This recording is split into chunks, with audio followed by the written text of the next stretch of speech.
Você sabia que a cada 15 segundos ocorre um roubo em casa nos Estados Unidos? Isso significa que aproximadamente 4.800 roubos acontecem todos os dias. E a polícia só pode resolver 13% de todos os casos relatados. Então sim, segurança doméstica não é motivo de piada. E eu ainda dou bobeira. Mas ainda assim, não se preocupe, não é como se você precisasse transformar sua casa em uma fortaleza para se sentir seguro. Há várias coisas que você pode fazer para manter os ladrões fora da sua casa e seus objetos de valor seguros. Primeiro, o mais importante, casas sem um sistema de segurança têm 300% a mais de chances de serem invadidas e arrombadas. Então, você definitivamente deveria considerar a instalação de um. No entanto, existem muitos tipos diferentes de sistemas de segurança por aí. É por isso que pode ser complicado escolher o melhor para suas necessidades específicas, seu nível de proteção desejado e orçamento. Mais uma vez, tudo se resume a duas opções: instalações profissionais e instalações faça você mesmo. Vamos dar uma olhada em ambas as possibilidades. Os sistemas instalados profissionalmente requerem monitoramento profissional e, em geral, têm contratos que provavelmente são de longo prazo. Os sistemas profissionais vêm com taxas. No entanto, as empresas costumam exigir custos iniciais de equipamentos mais baixos, pois distribuirão os custos ao longo do contrato. Depois de contratar essa instalação profissional, a empresa agendará primeiro uma consulta com um de seus técnicos, que poderá realizar uma avaliação de segurança e explicar todas as opções para você. E enquanto o seu contrato estiver vigente, você pode relatar qualquer problema que tenha com o sistema, para que eles possam garantir que o equipamento funcione. Em suma, você deve escolher sistemas de segurança instalados profissionalmente se quiser ficar de pernas para cima e relaxar, em vez de assistir a longas horas de tutoriais ou de ler páginas de manuais. Ainda assim, sistemas de segurança instalados profissionalmente podem não funcionar para você, principalmente se você for um locatário, devido às condições de compromisso do contrato. Ou talvez você não seja um locatário, mas simplesmente tenha limitações orçamentárias.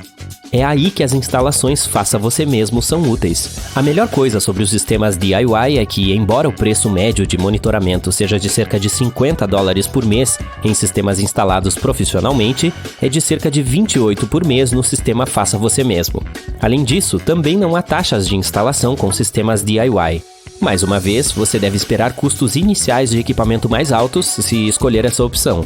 E também há o fato de que os sistemas de segurança doméstica faça você mesmo vêm com os riscos de colocação inadequada de equipamentos e vulnerabilidades de segurança que um profissional detectaria. No final das contas, a coisa mais importante que você precisa fazer antes de escolher um sistema é avaliar as necessidades do seu bairro e também da sua casa.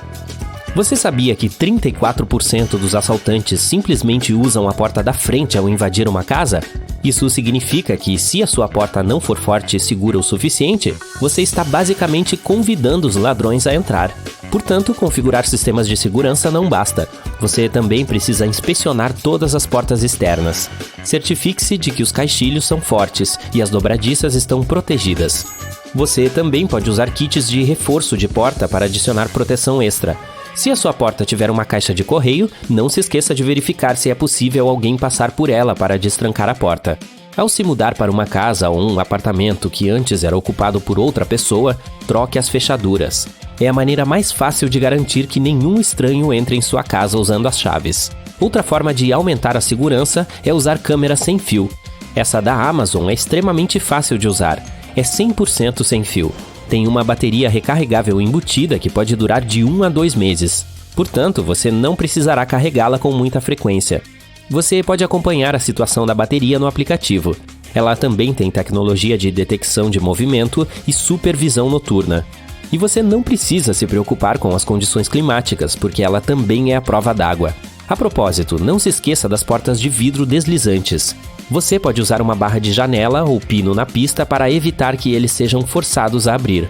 Ou você pode adicionar um sensor de porta ou sensor de quebra de vidro para ser alertado se e quando alguém estiver mexendo ali. Vamos falar sobre o básico da segurança doméstica agora.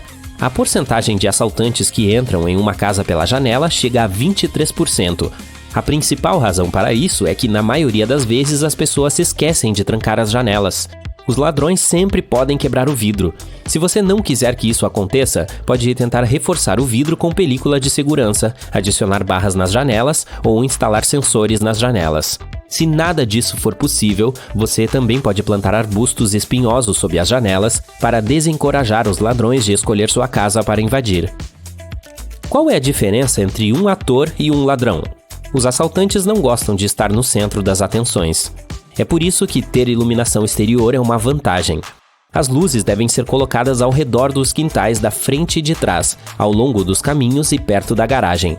Para tornar suas luzes de segurança externas mais eficazes, você pode usar luzes ativas por movimento. Veja esta, por exemplo. Funciona com energia solar. Então vai te ajudar a economizar energia. Mas não significa que você não terá luz quando as nuvens cobrirem o céu. Ela tem capacidade de funcionar de 4 a 5 noites em dias chuvosos. Não permita que os ladrões brinquem de esconde-esconde.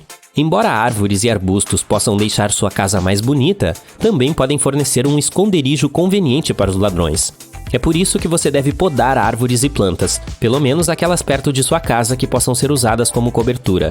Escolha flores e arbustos menores para que os ladrões não tenham um esconderijo para esperar você sair de casa. O mesmo vale para quaisquer portões de bloqueio, galpões ou outras construções ao ar livre que você tenha. Certifique-se de que esses lugares estão bloqueados. Os assaltantes também podem usar bancos e escadas para subir pelas janelas. Portanto, não os provoque deixando um do lado de fora. Este nem é preciso dizer, mas vou falar de qualquer maneira. Tranque a garagem. Mesmo que não haja acesso à sua casa por lá, é provável que você ainda tenha muitas coisas valiosas armazenadas que podem interessar aos ladrões. Dessa forma, você estará evitando que assaltantes levem tudo com facilidade. Se você usar um código de segurança para abrir sua garagem, mantenha-o confidencial e evite entrar lá na frente de outras pessoas, incluindo vizinhos. Alguns vizinhos, bem, nunca se sabe. Instalar um alarme de garagem também ajudará a protegê-la. Hoje em dia, não apenas os ladrões, mas também os piratas de varanda, conhecidos como ladrões de encomendas, são um grande problema. No passado, quase 1 em cada 7 americanos foi vítima deles. É aqui que as câmeras de segurança se mostram úteis. Em primeiro lugar, funcionam como um impedimento.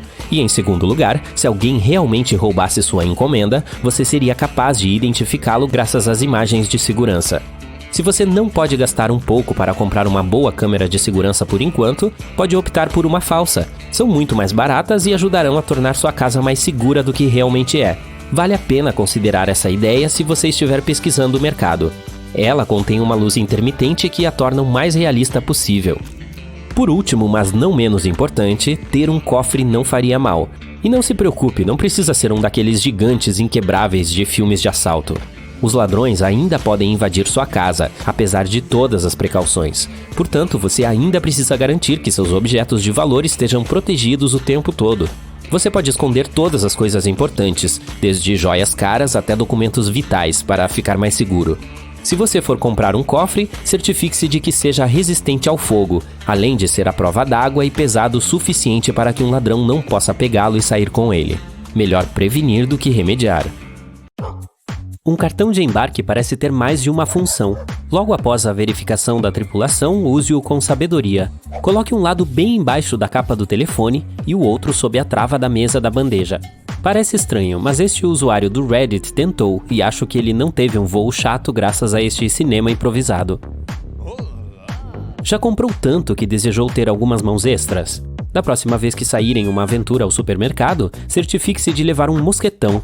Esse objeto compensará a falta de mãos extras, então você carregará com facilidade tudo o que comprou naquela liquidação da Black Friday. Basta colocar todos aqueles sacos de plástico em um mosquetão. Para atualizar sua experiência, sugiro fortemente que faça uma alça de tecido. Algum atleta aqui? Se seus bolsos não têm zíperes ou botões e você não quer perder chaves, trocos ou o que precisar guardar durante a corrida, é só pegar de um elástico. Apenas amarre o bolso por dentro, como esse usuário do Reddit fez. Além disso, é um bom remédio contra os batedores de carteira. Mais um truque de treino aqui. Às vezes as meias têm costuras internas, o que pode causar bolhas durante a corrida. Não há necessidade de se livrar delas e comprar novas, basta vestir do avesso as que você tem. Este Redditor é um gênio. Você já viu uma nota de $100? Pois é, se tiver dúvida sobre a que está segurando é verdadeira, pode usar este truque de mágica. Está vendo essa linha de autenticidade azul? Parece que é tecido dentro do papel. Agora dobre a nota de forma que esta linha fique à sua frente e o papel ligeiramente dobrado para trás. Pegue uma agulha e tente inseri-la logo abaixo da aba que vê. Se a nota for real, você perceberá uma fenda.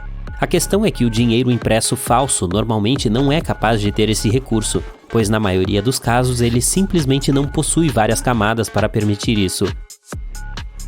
Os vestígios úmidos que um desentupidor deixa no chão são meio nojentos, mesmo que você o enxague bem. Portanto, da próxima vez que usar isso em seu socorro, certifique-se de secá-lo depois. A melhor maneira é colocá-lo embaixo do assento e esperar. Já viu estas alças em carrinhos de compras? Você pode reaproveitá-las para manter sua bebida segura. Sim, isso é um pouco bárbaro. Eu gostaria que houvesse suportes especiais com essa finalidade em cada carrinho. Para aqueles que gostam de dormir em lounges de aeroportos, este é um salva-vidas.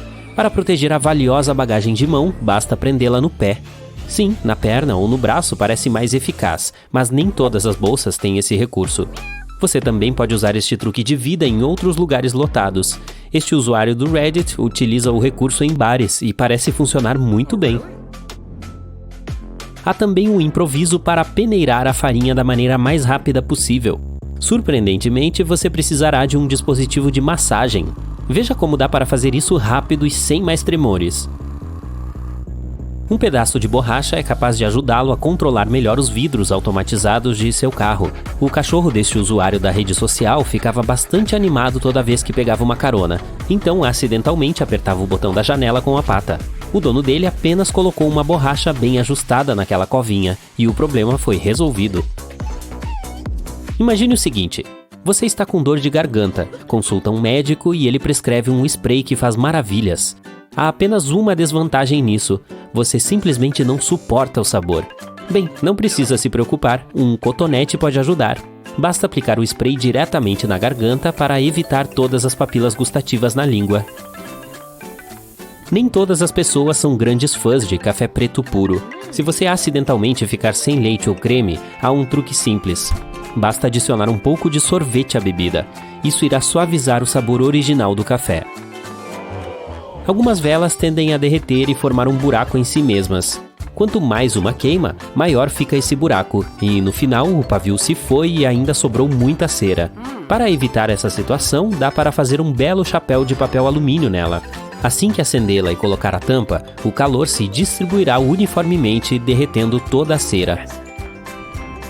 Essas falhas entre os rodapés podem ser bastante irritantes e arruinar toda a aparência do seu cômodo. É possível cobrir essas falhas com um pedaço de giz, assim como este usuário do Reddit fez. Você tem este lindo conjunto de talheres que sua bisavó deixou, mas ele desbotou com o tempo e nenhum detergente ajudou. Água quente, bicarbonato de sódio, sal e papel alumínio talvez sejam a solução. Basta misturar tudo em um recipiente e lembre que a folha de papel alumínio deve ser simplesmente imersa em água. Em seguida, pegue os talheres e mergulhe-os na mistura. Funciona instantaneamente. Veja que resultado lindo esse Redditor obteve. A fita adesiva pode ser um auxiliar para ajustar um taco de madeira sem estragá-lo. Se você vir uma fenda e precisar mover um taco, pegue um pouco da fita, cole-a nele e puxe. Ele vai se movimentar para o local onde deveria estar. Para fazer as ventosas segurarem bem, adicione uma camada de vaselina. Assim elas vão aderir melhor e da próxima vez que não segurarem, é só reaplicar a vaselina. Uma simples espátula pode ser útil não só na cozinha, mas também no quarto. Da próxima vez que trocar os lençóis, use uma para colocá-los entre a cama e o colchão. Esta TikToker jura que este truque ajuda a arrumar a cama da mesma forma que nos hotéis. Algumas pessoas gostam de colecionar bolas de beisebol, mas não é tão fácil exibi-las na prateleira, pois elas tendem a rolar. Uma solução é utilizar tampas de garrafa como suportes, assim como este usuário do Reddit. Caso não goste do desenho das tampas, seja criativo e pinte-as. Latas com sopa de tomate e outros alimentos não são a coisa mais conveniente que existe. Às vezes, você só precisa de uma parte do pote, mas as sobras não podem ser armazenadas adequadamente depois de abrir a tampa. Uma embalagem de Nutella é um salva-vidas para esses casos. A tampa se encaixa perfeitamente nas latas. Você já notou aquele resíduo pegajoso acumulado no fundo do copo de sabão em pó? Ele acaba sendo muito difícil de limpar. Então, da próxima vez que lavar a roupa, jogue-o junto com o resto das peças. Na verdade, uma opção é colocar o copo de sabão em pó dentro da máquina sempre que usá-la. Assim, o resíduo não se acumula e o copo fica sempre limpo. Vamos imaginar que você tenha 2 ímãs de disco rígido e um pacote de salgadinhos. Essas coisas estão relacionadas? Absolutamente!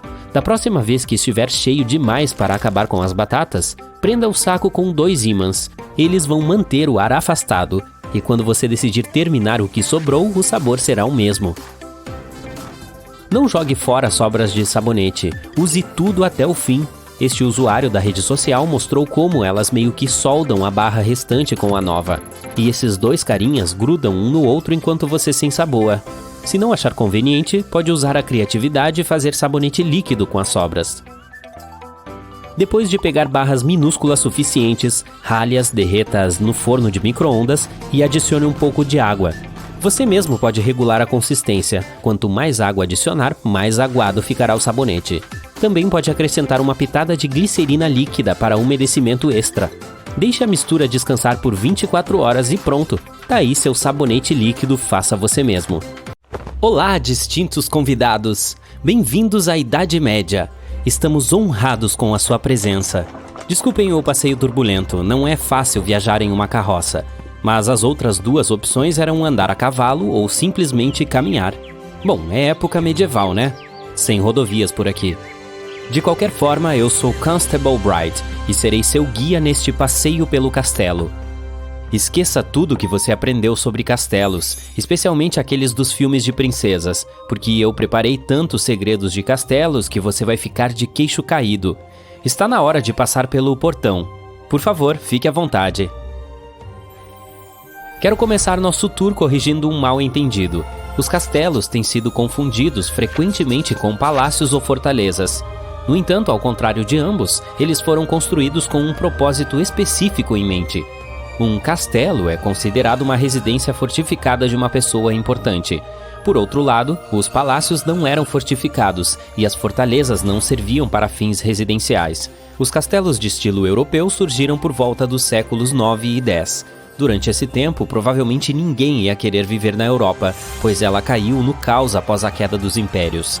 A terra foi dividida entre senhores, príncipes ou pessoas nobres de qualquer tipo. Eles tinham que encontrar uma maneira de controlar e proteger seus territórios, então começaram a construir castelos. Muito parecido com as fortalezas de almofada que você e seu irmão construíram na sala quando eram crianças, mas em maior escala. Entretanto, além de seu propósito original de defender a terra, os castelos também serviram como centros de administração e símbolos de poder. Os castelos urbanos foram usados para controlar a população local, além de compor importantes rotas de viagem. Os primeiros castelos eram na verdade feitos de madeira. No entanto, acabaram provando não ser tão eficientes para proteger a terra. Em primeiro lugar, geralmente dependiam de uma torre central. Além disso, podiam ser facilmente queimados até o chão. Essa é uma das razões pelas quais hoje não se pode visitar um museu de castelos de madeira, além do fato de eles provavelmente estarem muito podres. Os castelos de madeira foram mais tarde substituídos por castelos de pedra, pois eram mais resistentes. Mas também tinham suas desvantagens. Eram mais caros e demorados para construir. Se você estivesse nadando de braçadas em ouro e prata, então palmas para você. Mas ainda teria que esperar cerca de 10 anos para que seu castelo fosse concluído, já que todo o processo incluía as pedras que estavam sendo extraídas e trazidas. Lembre-se, não havia escavadeiras ou guindastes para facilitar as coisas.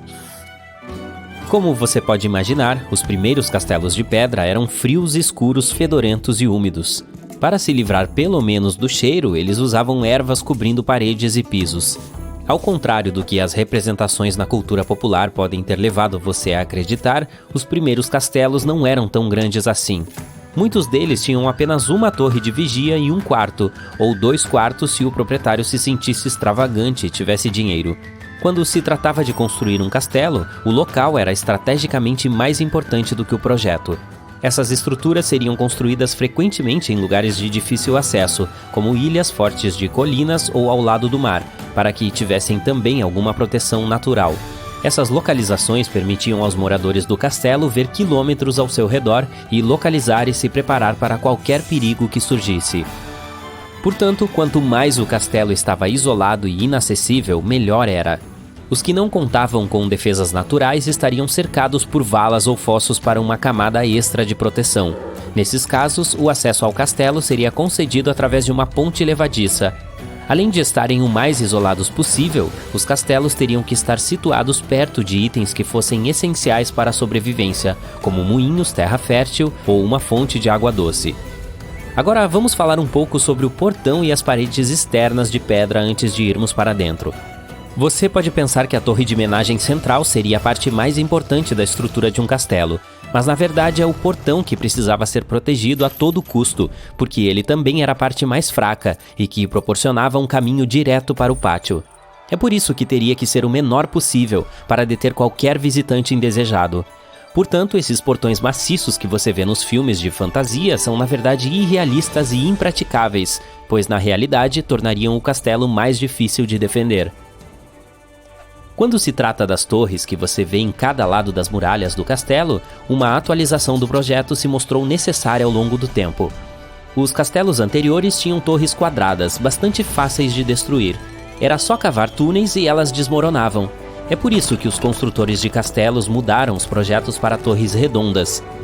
Chegou a hora de entrarmos na Torre de Menagem, que é o edifício central dentro do castelo. Era aqui que viviam as pessoas mais importantes, como os senhores e senhoras, assim como seus convidados e às vezes até servos. O senhor e a senhora dormiam cada um em seu aposento, se fossem do tipo de nobres mais ricos, para ter mais de um quarto em seus castelos. Os outros, por outro lado, dormiriam no grande salão, que também seria utilizado como refeitório. O engraçado é que os castelos normalmente não tinham masmorras, pelo menos não da maneira que se pensaria. A palavra calabouço é na verdade derivada da palavra francesa donjon, que significa guarita. Assim, na realidade, em vez de ser uma prisão, as masmorras eram como os últimos lugares para os habitantes do castelo se abrigarem no caso de outras defesas externas falharem diante de uma ameaça. Aposto que seus olhos se impressionaram com a escada em espiral agora, né? Elas foram construídas dessa forma por razões de segurança. A direção das escadas no sentido horário visava dificultar que um invasor que subisse as escadas desembainhasse sua espada, já que ela estaria ao longo da curva interna da parede. Tudo isso considerando que a mão direita era a mão da espada, é claro. Por outro lado, qualquer um que descesse as escadas teria uma vantagem, pois sua mão da espada estaria do lado de fora da parede, com mais espaço para balançar. Subir no sentido horário também significaria que o invasor estaria expondo mais de seu corpo para conseguir sua espada, tornando as coisas mais fáceis para o defensor. Além disso, as escadas seriam projetadas com degraus irregulares, alguns mais altos e outros mais curtos, permitindo que as pessoas que estivessem familiarizadas com o castelo se movessem rapidamente e fizessem tropeçar e cair os invasores. Em caso de situações de emergência, os castelos também tinham entradas e saídas secretas. A porta principal escondida seria chamada de Porta do Poste, ou Porta do Sully, e tradicionalmente ficaria na base da parede de um castelo. Muitas vezes seria pequena e fácil de defender, além de ser protegida com grades metálicas. Ela tinha grande importância quando se tratava de permitir que as pessoas escapassem ou trouxessem comida e outros suprimentos durante os cercos. Você pode precisar usar o banheiro antes do fim do nosso passeio, mas lamentamos informar que não há banheiros por aqui. A coisa mais parecida com um banheiro que você conseguiria em um castelo seria um quarto com um buraco que levava para o fosso. Como você pode imaginar, esses quartos tinham um cheiro terrível. É por isso que as pessoas também os usavam como guarda-roupa, com a ideia de que o cheiro afastaria os insetos e os impediria de danificar as roupas. Portanto, sugiro que você espere até estar de volta à sua casa moderna para fazer o número 2. Te vejo em breve, viajante. Repentinamente se perde o controle de satélites eletrônicos. Acontecem surtos de tensão em todo o mundo. Alguns lugares sofrem com apagões totais. Os cientistas têm poucos dados sobre esse incrível comportamento solar, então ainda somos incapazes de prever com precisão como ou quando exatamente a próxima tempestade solar ou geomagnética acontecerá. Um desses eventos ocorreu em julho de 2012, mas felizmente não nos atingiu. Contudo, escapamos por pouco, por apenas 9 dias. Só para dar uma ideia do que quase aconteceu, preciso explicar algumas noções básicas de astronomia. Uma tempestade solar é uma série de efeitos que sentimos aqui na Terra depois que certos eventos ocorrem no Sol. Nossa estrela não é nada mais do que uma enorme bola de gases fundidos que estão se movendo constantemente. Então, esses eventos acontecem com mais frequência do que você imagina. Uma tempestade solar começa quando o Sol emite explosões de energia. Elas acontecem na forma de erupções solares e ejeções de massa coronal. Esses dois fenômenos enviam cargas elétricas e ondas de campos magnéticos em direção à Terra a uma velocidade surpreendente, de cerca de 4.800.000 km por hora. Quando essas tempestades solares chegam ao nosso planeta, podemos ver auroras boreais em locais próximos ao Círculo Polar Ártico, mas elas também podem afetar o funcionamento de satélites ou outros tipos de comunicações eletrônicas. Algumas dessas tempestades solares podem ser perigosas, e em 2012 chegamos perto de experimentar uma muito forte que poderia ter resultado em uma catástrofe. Foi a mais poderosa em mais de 150 anos, com base em pesquisas feitas por astrônomos. Mas como escapamos dela? Nós tivemos algo a ver com isso ou foi apenas uma mera coincidência? O que sabemos é que uma dessas ejeções de massa coronal atingiu a órbita terrestre no final de julho de 2012. O nosso planeta seguia sua trajetória programada em torno do Sol e já havia deixado para trás esse local específico. Então, você pode estar se perguntando, e se tivesse nos atingido? Acontece que essas intensas tempestades solares são perigosas para todos os tipos de objetos tecnológicos. Considerando que agora estamos literalmente cercados por objetos elétricos, de telefones a carros, tente imaginar o que aconteceria se todos parassem de funcionar repentinamente. E é assim que elas funcionam. As tempestades solares começam com uma explosão ou uma erupção solar. Em seguida, os raios-x e a radiação ultravioleta viajam até a nossa Terra à velocidade da luz. Efeitos colaterais? Bom, eles podem incluir de apagões de rádio a erros de navegação GPS. Os efeitos podem continuar à medida que minutos, ou às vezes horas, mais tarde, as partículas energéticas chegam à nossa atmosfera. Elas se movem apenas um pouco mais devagar do que a velocidade da luz, mas podem causar choques elétricos nos satélites da Terra e danificar seus componentes. Por fim, cerca de um dia depois, nuvens de plasma magnetizado também chegam até nós. Isso pode causar enormes apagões de energia, mais ou menos paralisando tudo o que há de elétrico. Talvez nem consigamos dar descarga, já que a maioria dos suprimentos de água nas cidades usa bombas elétricas atualmente. No entanto, os efeitos dessas tempestades solares seriam diferentes em todo o mundo. Elas são curiosas por si só, mas por que afetam alguns locais na Terra mais do que outros? Com base em pesquisas recentes, a geologia tem muito a ver com isso, mas eu preciso voltar um pouco para dar uma ideia melhor do todo para você. Aperte o cinto, porque estamos fazendo uma viagem na máquina do tempo, para uma época em que a Lua nem existia, ainda. Há 4,6 bilhões de anos, o nosso sistema solar parecia muito diferente do que é agora, e você não tem ideia do tanto. Centenas de novos planetas começaram a se formar em torno do novo Sol. Planetas como a nossa própria Terra, Vênus ou Marte ainda estavam girando ao redor do cosmos. Na década de 1970, um astrônomo chamado Donald R. Davis desenvolveu uma teoria que dizia que a Lua nasceu quando outro planeta atingiu a Terra recém-formada há cerca de 4,5 bilhões de anos. Ele também indicou que poderia ter sido do tamanho de Marte e mais tarde chamou esse planeta de Theia. É difícil imaginar como esse impacto poderia ter sido, mesmo com o equipamento que temos hoje em dia. Os astrônomos sugeriram a hipótese do impacto gigante tentando resolver esse mistério. Depois de colidir com o nosso planeta, as camadas rochosas externas da Terra e de Theia foram projetadas em um círculo de matéria cósmica. A partir desses detritos, nasceu o que agora conhecemos como a Lua. O núcleo da Terra aparentemente consumiu o núcleo de ferro de Theia, isso é, se tinha núcleo. Nosso planeta também entrou na posição que ocupa hoje. Dessa forma, tornou-se mais suscetível a tempestades geomagnéticas. Naquela época, havia pouca ou nenhuma informação sobre o que poderia ter acontecido com Theia, além de nos dar nosso único satélite natural. Demorou vários anos para uma série de cientistas chegar a uma nova ideia incrível que revolucionou o que sabíamos sobre o nosso planeta. O que sobrou de Theia está escondido sob duas camadas de rocha do tamanho de um continente enterrado bem fundo no nosso planeta. Essa teoria também é uma das únicas explicações para por que a Lua é tão seca e tem um núcleo pobre em ferro. Mas por que a geologia é tão importante quando se trata de tempestades solares? Bom, isso porque dados recentes revelaram que o tipo de rochas abaixo de seus pés pode afetar o quanto sua cidade se adapta após poderosas tempestades geomagnéticas. Alguns tipos de rochas, como as sedimentares, por exemplo, geralmente têm mais espaço cheio de água, o que as torna eletricamente condutoras. Outros tipos de rochas, metamórficas e ígneas, são mais densas e têm mais resistência quando se trata de eletricidade. Sempre que uma tempestade dessas acontece, as pessoas que vivem nas terras altas da Nova Inglaterra podem ter um risco maior de sentir seus efeitos. Ao mesmo tempo, aquelas na planície costeira do Médio Atlântico têm menos com o que se preocupar, simplesmente devido ao que está escondido sob suas cidades. Como sabemos se essas tempestades serão assustadoras? Bom, essa não é a primeira vez que isso aconteceu. As tempestades solares deslumbram a comunidade de astrônomos há muitos anos. O evento mais icônico dessa magnitude foi o evento Carrington, que aconteceu em setembro de 1859. Ele nos deu uma prévia do poder do Sol, para dizer o mínimo, e ganhou o nome do astrônomo inglês Richard Carrington, que testemunhou as explosões solares. O poder daquela tempestade solar era algo que os humanos nunca haviam experimentado antes. A forte tempestade geomagnética causou uma aurora boreal tão ao sul quanto o território do Havaí. Na manhã de 1º de setembro de 1859, Richard Carrington entrou em seu observatório privado, localizado fora de Londres. Ele abriu a cúpula do observatório para ter uma visão completa do céu e direcionou seu telescópio para a localização do Sol. Ele viu um monte de enormes manchas escuras que brilharam na superfície da nossa estrela. Em breve, Carrington notou duas áreas enigmáticas, intensamente brilhantes e cheias de luz branca saindo das manchas solares. Elas desapareceram 5 minutos depois, mas os efeitos continuaram em toda a superfície terrestre.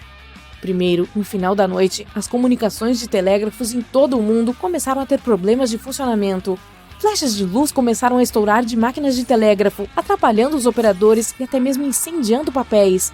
Auroras de cores vivas começaram a aparecer nos céus noturnos de todo o mundo, deixando os pássaros tão confusos que cantarolaram à noite. Algumas pessoas até começaram suas atividades diárias, já que pensaram erroneamente que o dia já havia começado. Hoje em dia, nosso planeta está repleto de uma mega teia de informações, então o impacto de tal tempestade solar seria ainda mais devastador. No século XIX, o sistema de telégrafo estava apenas começando, mas essa internet vitoriana era uma maneira importante de enviar notícias e mensagens privadas. Mesmo nos Estados Unidos, os operadores de telégrafos já haviam notado interrupções locais causadas por tempestades e auroras, mas o evento Carrington e seus efeitos foram algo nunca visto antes. Muitas linhas de telégrafo na América do Norte se tornaram inúteis. Um gerente de telégrafo baseado em Pittsburgh até lembrou que as correntes que fluíam através dos fios eram tão fortes que seus contatos de platina correram perigo de derreter. Outro exemplo foi o de um operador de telégrafo localizado em Washington, D.C., chamado Frederick W. Royce, que se machucou quando sua testa tocou um fio terra. Amostras tiradas dos locais gelados da Terra nos dizem que o evento Carrington foi 2 vezes maior do que qualquer outra tempestade solar experimentada nos últimos 500 anos. É muito difícil imaginar qual seria o impacto de uma tempestade dessa magnitude hoje, mas com base em um relatório de 2008, elaborado pela Academia Nacional de Ciências dos Estados Unidos, pode nos custar entre 1 trilhão e 2 trilhões de dólares em danos. No entanto, há coisas que podemos fazer individualmente para reduzir a quantidade de danos, como comprar um gerador ou instalar um suprimento de reserva de energia. Isso pode ser um painel solar ou uma turbina eólica. Além disso, podemos equipar nossas casas com protetores contra surtos que se conectam aos nossos painéis elétricos e podem nos salvar de raios e outros surtos de energia. A solução mais simples de todas? Basta manter desconectados todos os dispositivos que você não está usando. Se não estiverem conectados a uma fonte de energia, não poderão ser afetados por nenhum tipo de surto na corrente. Você finalmente conseguiu! Depois de todo o treinamento, você está pronto para seu primeiro salto de paraquedas. Cheio de confiança, chega à porta do avião quando alcança 3.650 metros. Ao sair no ar, no último segundo, você ouve um instrutor gritando alguma coisa. Eu não verifiquei seu paraquedas! Você não consegue ouvi-lo enquanto salta do avião, vendo apenas sua expressão preocupada. Bem, parece que algo deu errado. Você puxa a alça para liberar o paraquedas, mas ele não foi dobrado corretamente, abrindo em um grande bolo. E agora você está girando cada vez mais rápido. Você está ficando tonto e precisa se recompor. Cada segundo é crucial e nesta altitude tem menos de 1 minuto para agir. Você se joga com o corpo na posição selada, espalhando com os braços e as pernas formando um X. Isso cria um pouco mais de resistência, permitindo que seu corpo se estabilize um pouco. Agora você tem mais tempo para chegar ao seu paraquedas reserva de emergência. Ainda tonto de tanto girar, tenta se lembrar de onde ele está. Você pega o que acha que é a alça certa e puxa com força. Ah, não! Isso é uma cinta da perna! Você afrouxou o compartimento das suas costas e agora está escorregando. Este não é o seu dia de sorte. Você segura e aperta a cinta de perna. Ah, sim! Você está lembrando do procedimento de segurança agora. Passo 1. Se separe do paraquedas principal com a alça vermelha. Feito! Agora você está em queda livre novamente. Passo 2. Encontre o cabo prateado para abrir o paraquedas reserva. Depressa! O chão está se aproximando rapidamente. Onde está essa alça? Opa, tá ali. No seu peito, à esquerda. Você puxa com força. Tapum! O paraquedas sai e é acionado, freando a sua descida. Agora você está aliviado. De tirar fôlego, coração batendo. Ah, sim! Finalmente você pode apreciar a vista, por cerca de 10 segundos antes de pousar no chão. Suavemente. Pés primeiro. Ei, parece divertido. Também quero ir. Como sempre, em vez de subir as escadas, você usa o elevador. As chances de ele falhar são de 1 em 10 milhões. As chances de ser atingido por um raio são 10 vezes maiores. Mas hoje, você está naquele elevador azarado. À medida que desce do 5º andar, o sistema de polias falha, um cabo se rompe e o elevador começa a cair. Rapidamente, você se deita de costas, colocando um braço em volta da cabeça para protegê-la do impacto e o outro braço sobre o rosto, para salvá-lo de possíveis objetos caindo. Você abre as pernas uniformemente. Em apenas alguns segundos, você se prepara para o impacto. Ele cai e os detritos de cima caem ao seu redor. Parabéns! Você evitou lesões. Mas seria possível alterar o impacto saltando? Vamos pensar nisso. Se você pulasse muito antes, seu impacto seria mais severo, pois sua velocidade aumentaria na descida. E se você pulasse tarde demais, a velocidade do seu salto para cima faria com que você batesse a cabeça quando o elevador parasse. Seria necessário pular no momento preciso para ser eficaz em velocidade. E sem a capacidade de ver através do aço, isso seria pura sorte. Portanto, é melhor usar o método de deitar. Boa sorte com isso! Você dirige casualmente para o trabalho, passando pela mesma ponte como em qualquer outro dia. Hoje, há mais tráfego do que o normal e você está preso em um engarrafamento. A ponte começa a ranger. Infelizmente, é possível que pontes estruturalmente defeituosas entrem em colapso com excesso de peso. E aí está você. Quando a ponte cai no rio, seu carro flutua. Conforme a água vai subindo lentamente ao seu redor, ele começa a afundar. Você tenta manter a calma e respirar fundo. Você tem até 2 minutos antes que o carro afunde completamente. E precisa agir rápido e abaixar o vidro. Ao tirar o cinto de segurança, percebe que a água já subiu acima das janelas. Você tenta baixá-las, mas elas estão presas no lugar devido à pressão. Você perdeu sua oportunidade. Você está afundando ainda mais e pensa em abrir a porta. Melhor não. Isso fará com que seu veículo afunde ainda mais rapidamente. Além disso, será mais perigoso sair. O carro bate no fundo e a água entra lentamente. Você tenta abrir a porta, mas a pressão é tão forte que ela nem se move. Você pensa na água entrando. Talvez, se esperasse até que tenha água suficiente dentro, poderia regular a pressão, permitindo que as portas se abram. Mas com o ar limitado que restaria, e se as portas ainda não funcionarem, é muito arriscado. Sua única opção é quebrar o vidro. Você faz isso facilmente devido à pressão da água e ela entra rapidamente. Você respira fundo pela última vez enquanto segura a moldura da janela. O carro enche rapidamente e a sucção para de repente. Você se puxa pela janela e coloca os pés no carro, empurra para cima e nada até a superfície. Sim, me lembre de não pegar carona contigo. Em seguida, você está caminhando em uma floresta e encontra o lugar perfeito para ver o pôr do sol. Você tira uma foto e ficou ótima, mas espere, qual é o caminho de volta para o acampamento? Está escurecendo e você não tem ideia de como chegou aqui. Assim, verifica seu telefone. Tem um mapa, então você vai ficar bem, certo? Mas você tirou muitas fotos da natureza e a bateria acabou. Você pode sobreviver até 3 horas sem abrigo em condições climáticas adversas. Pode ficar sem água por 3 dias e até 3 semanas sem comida. Você precisa decidir suas próximas ações em ordem de importância. Sua primeira tarefa é construir um abrigo. Você encosta uma grande vara em uma árvore para apoiar o telhado. Então, constrói 2 paredes nas laterais formando uma estrutura robusta. Há muitas folhas na floresta, e você cobre o telhado com pilhas delas para dar isolamento e proteção. Por dentro, constrói um belo colchão de folhas. Então entra e espera até amanhecer, na esperança de ter um sono relaxante. Você dormiu terrivelmente, mas não há tempo para deixar uma avaliação no seu aplicativo de reservas. A próxima tarefa é encontrar água. Ao percorrer uma descida, por fim encontra um riacho. Água limpa, feito. Você continua caminhando acompanhando o fluxo do riacho, esperando que te leve até um rio. é bem provável que se encontrem pessoas e sinais de civilização ao longo de grandes volumes de água.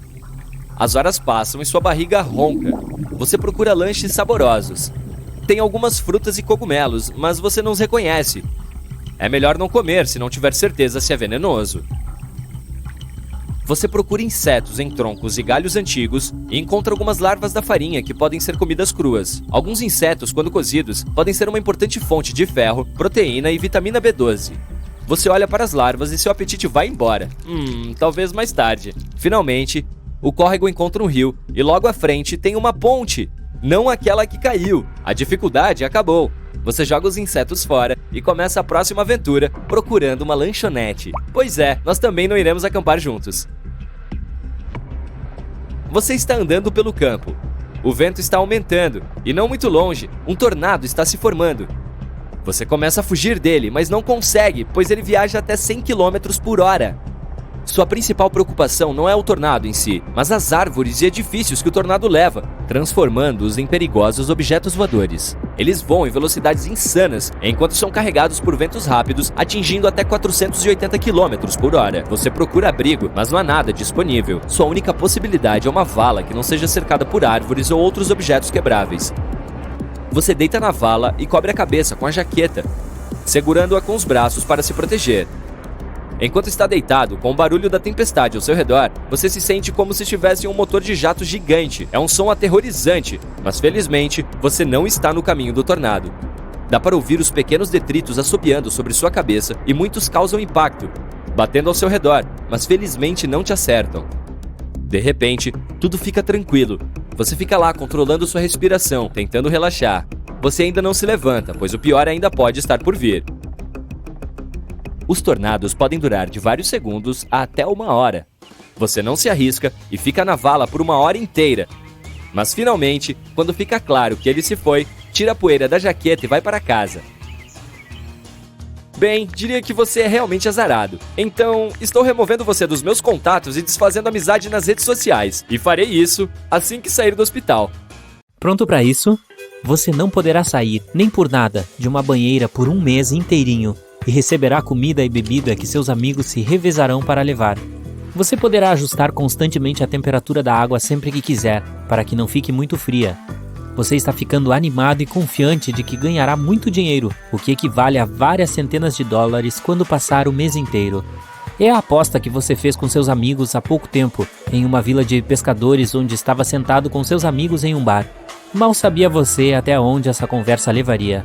Você estava discutindo a evolução da humanidade, e a conversa se concentrou principalmente no potencial que os seres humanos poderiam ter evoluído para mamíferos aquáticos, potencialmente se tornando sereias.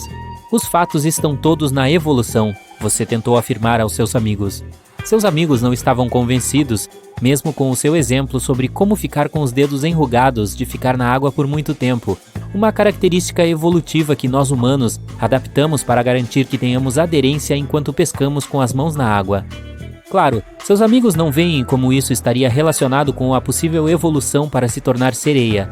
Você sentiu a necessidade de provar que todos eles estavam errados, enquanto seus amigos estavam sentados, se divertindo, mudando de assunto. Você pensou muito, como posso provar que eles estão errados? Aí você teve uma ideia.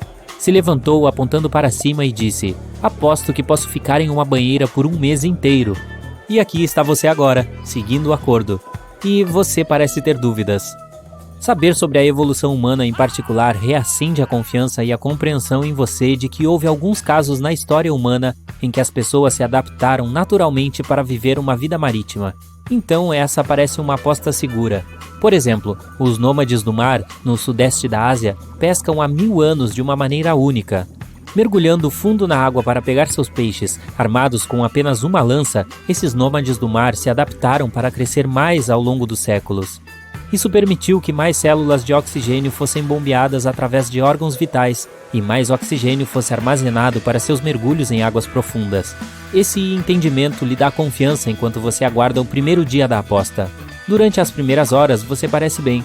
Na verdade, você acha fácil e brinca ao longo do primeiro dia, gabando-se de como esse será o dinheiro mais fácil que já ganhou e planejando o que comprar.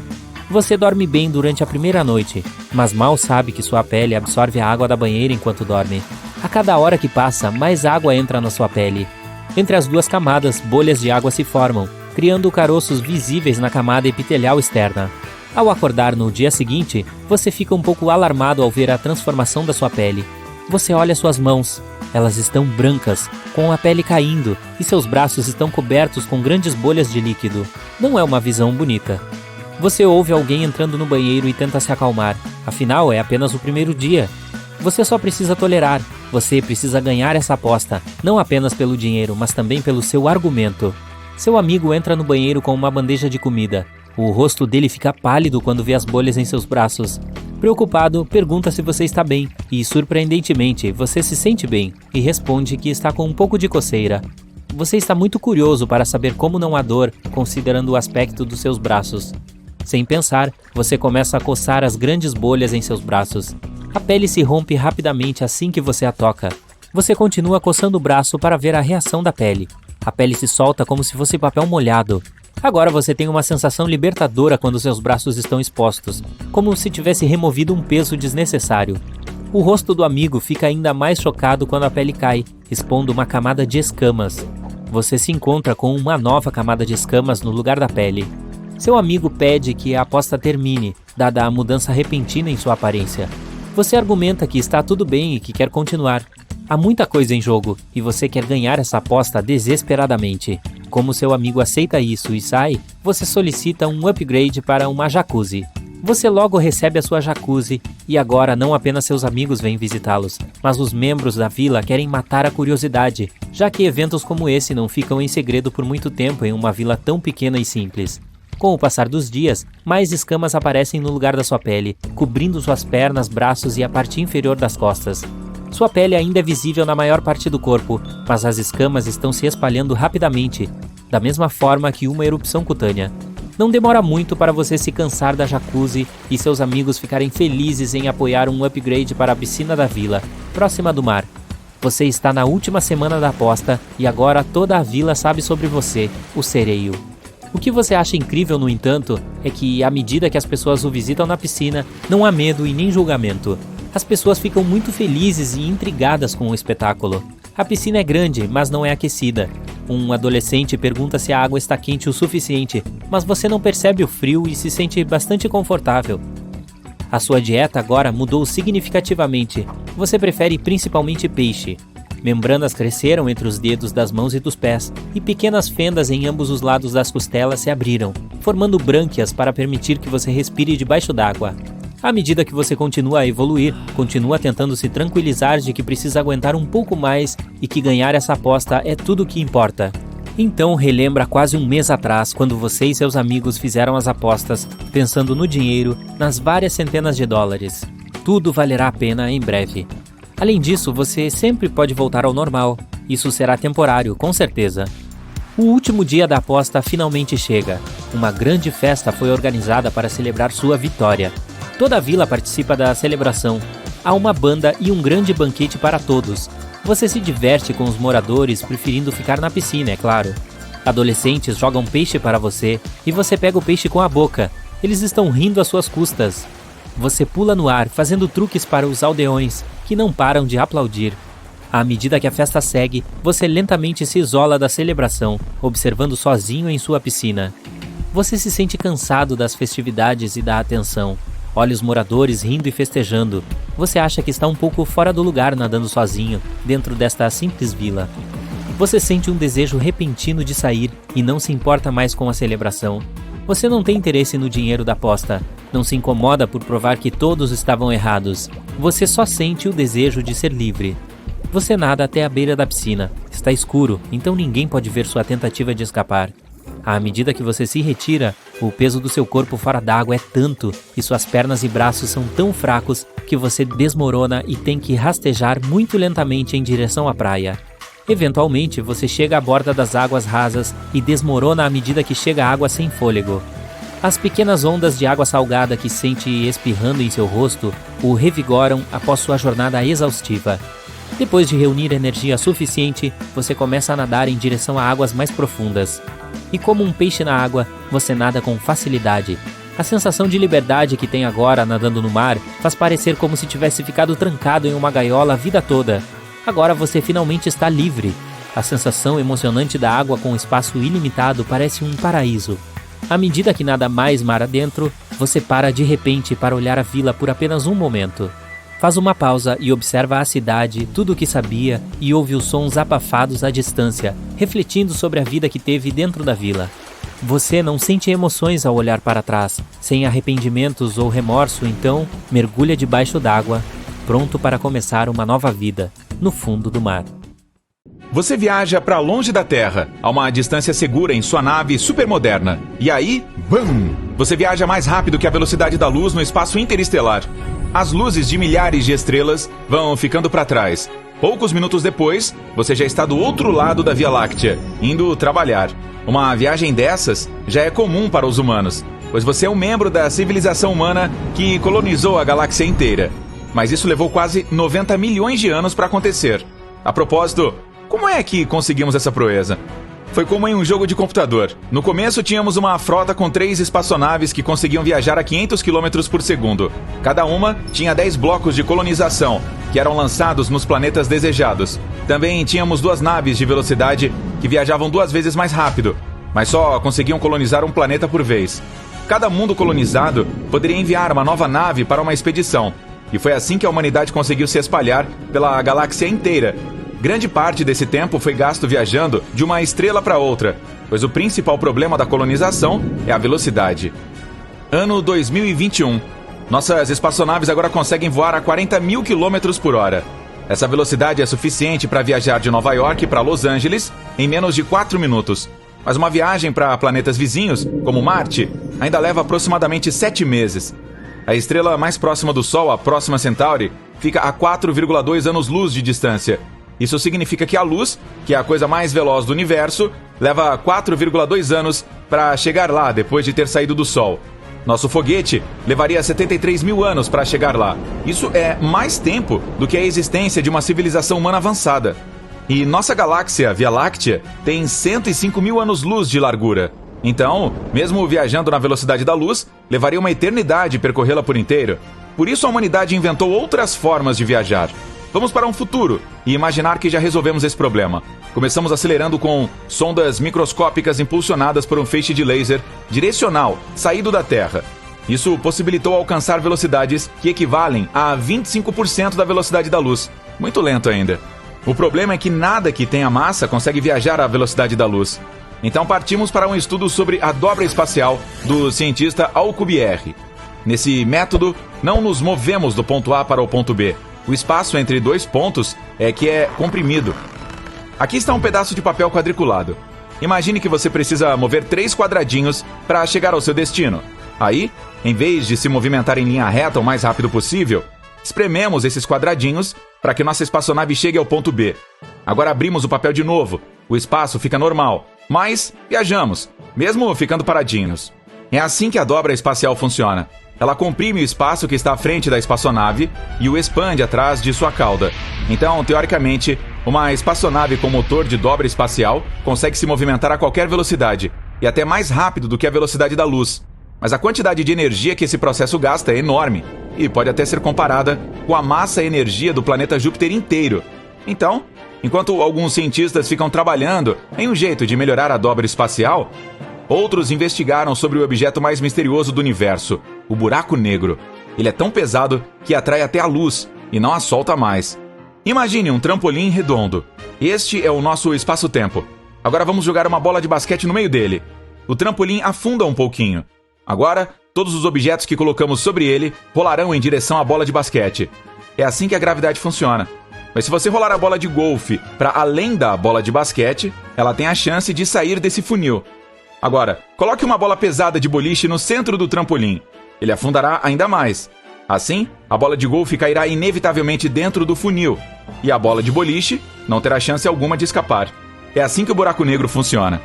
E alguns cientistas acreditam que pode haver um buraco de minhoca no centro de um buraco negro. Se trata de um atalho entre o ponto A e o ponto B no universo. Vamos voltar à nossa folha quadriculada. Em vez de nos movermos em linha reta, vamos dobrar o pedaço de papel de modo que o ponto A fique acima do ponto B. Agora vamos fazer um furo no papel e movê-lo para o ponto B. Depois, desdobramos o papel e, tcharam! Você chegou ao seu destino. Existe uma teoria de que se uma espaçonave entra no campo gravitacional do buraco negro e suporta o imenso estresse lá dentro, ela consegue sair para qualquer outro ponto no universo para o qual o buraco de minhoca leve. Pode ser uma outra galáxia ou até mesmo um universo paralelo. Bem, nossa pesquisa foi bem sucedida. E agora, olhando para um mapa da Via Láctea, podemos ir a praticamente qualquer lugar. Só nos resta escolher o lugar certo para colonizar. Há cerca de 1 bilhão de estrelas, e ao redor de cada uma delas, existem planetas que podem abrigar seres vivos. Então, precisamos filtrar essa lista. Primeiro, vamos buscar estrelas relativamente novas, quase iguais ao nosso Sol. Perto delas, uma colônia humana pode viver por mais tempo. Depois disso, a estrela envelhece, começa a expandir e fica vermelha. Nos últimos estágios de sua vida, ela pode absorver todos os planetas que estão ao seu redor. E depois, explodir com tanta força que a luz da explosão pode ser vista a dezenas de anos-luz de distância. O segundo critério para ser um candidato da colonização humana é estar em uma zona habitável da estrela. O planeta precisa estar não muito distante dela, nem muito perto, para que não faça muito frio nem muito calor. Resumindo, a água desse planeta precisa existir em forma líquida. O planeta candidato também tem que ter uma superfície sólida, para que possamos viver sobre ela. Outro fato importante é o tamanho do planeta. Se for grande demais, sua força gravitacional vai nos pressionar. Será difícil pular, andar e até levantar pesos nesse planeta, pois estamos acostumados com a gravidade da Terra. Mas se o planeta for pequeno demais, nos sentiremos fortes demais nele. Conseguiremos saltar alto e levantar pesos gigantes, mas aí nossos músculos perderão tônus e nossa saúde se deteriorará. Então estamos em busca de um planeta que seja mais ou menos do tamanho da Terra. No total temos cerca de 100 mil sistemas estelares que correspondem aos nossos parâmetros. Então começamos nossa exploração e colonização. E aqui está nosso primeiro alvo. Batizamos esse planeta de Casa Nova. Nome óbvio, hein? Damos partida em nosso motor mais veloz que a luz e... BUM! Chegamos! Embora esse planeta se encaixe nos nossos critérios, ainda não dá para chamar esse lugar de lar. A paisagem deserta é cheia de crateras e canyons. Teremos que trabalhar duro para tornar este lugar parecido com a Terra. A fase de terraformação do planeta está prestes a começar. Isso significa que vamos mudar o clima e a atmosfera daqui. Precisamos de cerca de 78% de nitrogênio e 21% de oxigênio para podermos respirar livremente, sem roupas espaciais. Então, estamos lançando plantas aéreas. Outras plantas produzirão água. Também construiremos usinas de energia e uma planta para produzir combustível para nossa espaçonave. E por último, mas não menos importante, vem a extração de comida. Assim que tudo estiver pronto, a colônia poderá existir sozinha. E depois de vários séculos, este planeta será desenvolvido e populoso o suficiente para enviar uma expedição para colonizar mundos vizinhos. Então, durante muitos milhões de anos, a humanidade tem tecido sua teia na Via Láctea. De planeta em planeta, conseguimos colonizar nossa galáxia. A humanidade agora não é apenas multiplanetária, mas também interestelar. A próxima meta é nos transformarmos em uma espécie intergaláctica. Aqui está nossa Via Láctea. Vamos nos afastar? Este é o grupo local de galáxias. Cada um contém milhões de estrelas, candidatas à colonização. Temos que viajar 5 milhões de anos-luz para chegar lá. Vamos nos afastar de novo? Aqui está o superaglomerado de Virgem. Há cerca de 100 aglomerados de galáxias parecidas com a nossa. Vamos nos distanciar novamente. 1 bilhão de anos-luz da nossa casa. Superaglomerados vizinhos. Agora cada galáxia parece um pontinho, e há centenas e milhões delas. Vamos nos afastar mais um pouco. 14 bilhões de anos-luz da Terra. Esse é o nosso universo observável. Há cerca de 2 trilhões de galáxias. Mesmo a 1000 vezes a velocidade da luz, levaríamos bilhões de anos para colonizar só 1% das estrelas daqui. Mas ainda não acabou. Existe um ponto frio no mapa do universo observável. Alguns cientistas acham que é uma cicatriz de uma colisão do nosso universo com outro paralelo. Dizem que os universos podem ser como bolhas, e cada uma conteria trilhões de galáxias. Uma vez, uma dessas bolhas colidiu com a nossa, e sua força gravitacional expulsou aglomerados de galáxias do nosso universo. Se isso for verdade, universos paralelos existem mesmo. Então, temos possibilidades infinitas de exploração, de encontrar novos mundos para a humanidade e de entrar em contato com civilizações extraterrestres. Parece divertido. Vamos começar definindo um horário fixo para você acordar todos os dias dessa semana. Vamos ver, 7 da manhã. Há algumas regras para começar. Você não pode apertar o botão soneca e tem que sair da cama assim que o despertador tocar. Agora, pegue seu celular e defina seu alarme. A segunda coisa da nossa lista são as horas de sono. Isso varia de acordo com sua idade. Aqui está um gráfico que pode ajudar. Quem tem entre 13 e 18 anos precisa de 8 a 10 horas de sono diárias. Se você for mais velho do que isso, é suficiente dormir de 7 a 9 horas diariamente. Acima de 65 anos, é preciso dormir 7 ou 8 horas por noite. Digamos que você precise de 7 horas e meia de sono. Para isso, terá que ir para a cama às 11h15 da noite, considerando que vai levar 15 minutos para adormecer. Ou seja, nada de usar aparelhos eletrônicos quando estiver na cama. Nenhum! Caso contrário, pode acabar assistindo a vídeos a noite toda e sua noite de descanso irá pelo ralo abaixo. Quando está dormindo, você passa por estágios diferentes. O primeiro é quando se está meio acordado, meio dormindo. No estágio 2, você já está acomodado na cama e sua temperatura corporal cai um pouco. É nesse momento que você puxa o lençol para se cobrir. No terceiro e quarto estágios, seu corpo começa a se recuperar do dia difícil que você teve. É como se sua bateria estivesse sendo recarregada. Durante o quinto estágio, você finalmente começa a sonhar. Isso é chamado de ciclo REM. Os estágios anteriores se chamam não REM. O primeiro significa movimento rápido dos olhos e o segundo, sem movimento rápido dos olhos.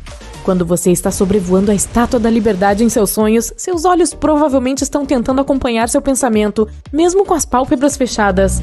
A fase REM é também a que melhora seu desempenho mental e físico. Assim, ao acordar, você estará pronto para encarar mais um dia a todo vapor. Se amanhã você terá um dia duro pela frente, o estágio REM é o que poderá ajudar a se preparar para ele. Se você dormir uma quantidade adequada de horas por noite e for consistente com sua rotina de sono, pode não ter necessidade de tirar cochilos à tarde, nem sentir aquela sonolência após o almoço. Se o seu sono tiver ido embora e você estiver ligando e desligando a TV sem parar, faça o seguinte: antes de mais nada, desligue essa TV de uma vez por todas. Depois, organize o quarto para que ele fique agradável e tranquilo. E tranquilo nem sempre significa silencioso. Um som tocando baixinho no fundo pode ajudar, como o som de ondas batendo na areia ou de chuva caindo em uma floresta. Se estiver ansioso com a reunião do dia seguinte ou estressado por causa do trabalho, pense em uma palavra ou frase para tirar sua mente disso. Você pode até contar carneirinhos. Outra solução é aceitar a inquietude da sua mente. É normal ficar pensando sobre as coisas. Geralmente refletimos sobre a vida em lugares quietos, e nosso quarto provavelmente é o lugar mais quieto de todos. Tipo, durante o banho, você fica tão absorto em pensamentos que 15 minutos passam voando. Em quarto lugar, encontre uma posição confortável para dormir. E é melhor que não seja em uma cama provisória, senão você terá que se adaptar de novo depois, e isso pode atrapalhar seu ciclo de sono. Você pode até dormir no sofá, mas não adianta nada, em algum momento terá que se levantar para ir para a cama. Se nenhuma dessas dicas funcionar, tente usar algumas técnicas de relaxamento e respiração.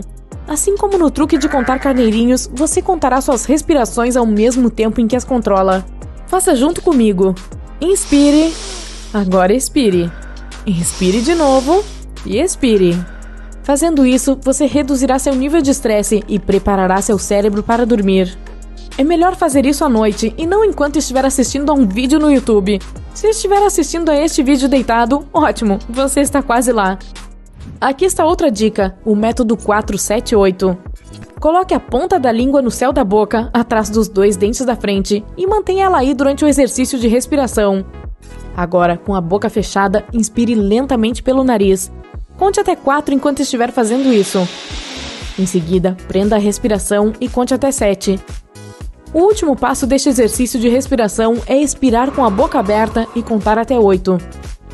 Repita esse processo por mais 3 vezes e você estará sonhando em um piscar de olhos. Literalmente. Esses exercícios são ótimos para quem não consegue visualizar as coisas muito bem. Ou você pode não querer ter o trabalho de contar carneirinhos. Em vez de fazer isso, é melhor esvaziar sua mente. Durante o dia, é bom tomar bastante sol. Isso ajuda a regular seu relógio biológico. Se não puder sair de casa, luzes artificiais também servem. E à noite, é o contrário, você precisa ficar em um lugar escuro. Isso fará você ficar com mais sono e até aumentará a produção de melatonina, que é o hormônio do sono. É como se fosse um ingrediente secreto para uma boa noite de sono. Se durante a noite você acordar de repente, não olhe para o relógio. Isso vai lhe deixar estressado e sua mente não vai sossegar enquanto você não estiver completamente acordado. Aí vai ser difícil voltar a dormir e você pode ficar com os olhos bem abertos olhando para o teto. Cansar o corpo durante o dia também ajuda. Você pode correr, nadar ou fazer qualquer outro exercício. Além de fazer dormir melhor, a atividade física o fará se sentir melhor consigo mesmo. Apenas certifique-se de não estar se esforçando demais, senão o efeito poderá ser o oposto. Aqui vai uma dica: treinar no início da manhã garante uma boa noite de sono. Faça uma caminhada ou dê uma volta de bicicleta por aí. Sabe quando a gente sonha que está caindo e acorda subitamente dando um pulo na cama? Você deve saber do que eu estou falando. Isso tem um nome: espasmo hípnico. Relaxa, isso acontece com todo mundo. Agora vamos falar de outros mamíferos. As lontras marinhas dormem dentro d'água, flutuando com a barriga acima da superfície. Elas têm um truque: dormem entre fios de algas, e tem também outra artimanha fofa. Sabia que elas seguram nas mãos umas das outras para não serem levadas pela correnteza? Fofo, não? Nós passamos grande parte da vida dormindo, mais precisamente 1/3 dela. Os gatos, porém, ganham de nós, pois passam 2/3 da vida tirando uma soneca. E não para por aí, os morcegos são mais dorminhocos ainda. Eles passam 82% do dia dormindo, ou seja, são 19 horas de olhos fechados por dia. Não tem como bater o recorde deles. Sabia que a girafa só precisa de aproximadamente 2 horas de sono por dia? Você pode achar que alguns humanos conseguem sobreviver com apenas 5 horas de sono diárias, mas não é verdade. Se dormíssemos só 5 horas ou menos todos os dias, ficaríamos tão extenuados que abraçaríamos qualquer pilastra para tirar um cochilo. Você pode até se acostumar a dormir menos do que precisa, mas a desvantagem é que não terá o mesmo desempenho, nem conseguirá ser tão criativo ou focado. Isso afeta as atividades diárias e causa problemas de memória também. E algum tempo depois, você certamente nem se lembrará do que comeu no jantar do dia anterior. E quando precisar escolher alguma coisa, como por exemplo, que bolo de aniversário comprar para sua colega de trabalho Kátia, cujo aniversário é amanhã, você provavelmente terá muita dificuldade. Se você estiver com privação de sono e bater o joelho em uma mesa ou pisar em uma peça de Lego, isso vai doer mais também. Eu adoro filmes em preto e branco, acho que eles dão um tom nostálgico ao cinema. Mas até onde se sabe, 12% das pessoas sonham totalmente em preto e branco. Seus sonhos são como filmes de faroeste. Já posso até imaginar alguém andando a cavalo em terras áridas. Agora imagine se pudéssemos passar o inverno inteiro dormindo. Ou melhor, hibernando. Bem, os humanos não conseguem fazer isso, pois nossos ancestrais eram animais tropicais, o que significa que eles não precisavam hibernar. E quando começamos a migrar para lugares super frios, já era tarde demais para a nossa espécie evoluir de forma a possibilitar a hibernação. Mas ter um sonho que duraria 6 meses? Opa, tô dentro! No meu seria sempre quentinho e eu seria a corredora mais rápida do mundo. Mesmo assim, a gente tinha um abrigo e roupas quentinhas. O fogo também ajudou muito na nossa sobrevivência. Ao contrário dos nossos amigos ursos, sentávamos dentro de nossas cavernas, aproveitando o calor das fogueiras. Ok. Pra mim deu. É sua primeira viagem ao Egito e seus novos amigos o convidaram para almoçar. A comida parece um pouco sem graça, então você decide colocar um pouco de sal e pimenta. Não dá para ver esses temperos na mesa, então pede ao anfitrião e percebe que todos estão chocados. Acontece que se trata de um grande insulto para o cozinheiro quando alguém quer mudar o sabor original do prato. Ele fez assim por um motivo, e querer acrescentar alguma coisa é como mostrar que a comida não estava boa o suficiente. Você está acostumado a fazer isso como um gesto gentil em todo o mundo, mas não dê gorjeta a garçons, taxistas ou funcionários de hotéis no Japão. É capaz que eles fiquem ofendidos porque já são pagos para fornecer um bom serviço e não há necessidade de dinheiro extra para torná-lo melhor. Se você realmente quer mostrar gratidão, apenas agradeça. Não há problema em dar gorjetas a guias particulares, empresas de turismo e intérpretes. Você pode colocar qualquer quantia que achar adequada em um envelope e entregar a eles. Se quiser impressionar seus novos amigos ou colegas japoneses, reserve um tempo para estudar a etiqueta dos hashis. Quando dominar a arte de segurá-los, lembre de não esfregá-los. As pessoas fazem isso para remover lascas. Então, pode parecer uma insatisfação sua com a qualidade do par que seu anfitrião lhe forneceu. Não os coloque verticalmente na tigela de arroz. O gesto pode ser visto como uma oferenda a algum falecido. Não balance os hashis no ar ou use-os para apontar para as coisas. Ambas as atitudes são consideradas muito rudes. O mesmo acontece com mover coisas com eles ou com a mão que os segura. Parece desrespeitoso. Além disso, é provável que você derrame coisas. Quando estiver na Itália, não peça cappuccino depois do meio-dia. Os habitantes locais não fazem isso, já que acreditam que o leite e a espuma transformam a bebida numa refeição e que não faz bem para a digestão. E mais, esteja preparado para desfrutar do seu café no bar e pagar antes mesmo de pedir. Primeiro é preciso pagar no caixa e depois mostrar o recibo ao garçom para pegar sua bebida. Você é um grande fã de chiclete? Bem, então talvez passe alguns apuros em Singapura. Usar, vender e importar chiclete é proibido por lá, e quem for pego pode ter que pagar vários milhares de dólares para fazer isso. A lei foi introduzida na década de 1990 para tornar a cidade mais limpa e manter a pontualidade dos trens rápidos. Quando foi lançado um novo sistema de trânsito, os passageiros grudavam chiclete nos sensores da porta do trem, causando sérios atrasos. Com as novas regras, esse problema foi resolvido. A política de não chiclete, juntamente com muitas outras regras estritas, ajudou a tornar Singapura uma cidade realmente limpa e requintada. Se você absolutamente não consegue imaginar sua vida sem chiclete, as autoridades locais recomendam substituí-lo por bananas. Quando alguém lhe pedir para passar algo em uma mesa na Bolívia, como o saleiro, não dê diretamente à pessoa. Entregue para aquela que está sentada ao lado, ela irá passando o objeto. Se a pessoa que está ao seu lado pedir algo, da mesma forma não entregue diretamente. Quem estiver perto deverá ajudar. Essa etiqueta vem de uma superstição de que dar algo a alguém diretamente nas mãos traz azar. Pelas mesmas razões, você não deve estender a mão sobre a mesa ou se levantar para passar algo ou jogar para alguém. E não esqueça de manter as duas mãos na mesa quando não estiver comendo. Pode parecer que está tentando esconder algo se elas não estiverem visíveis o tempo todo. Quando você chega para uma refeição na Jordânia, os anfitriões talvez lhe deem um café árabe amargo como boas-vindas. Não fique com ele pelo resto da noite. É educado tomar rapidamente. Só quando todos terminam de beber é que as pessoas voltam a socializar. Ao passar o copo vazio para os anfitriões, certifique-se de balançar o pulso. Se passar sem balançar, significa que está pedindo mais um pouco. Não se apresse para comparecer pontualmente a um evento na Venezuela.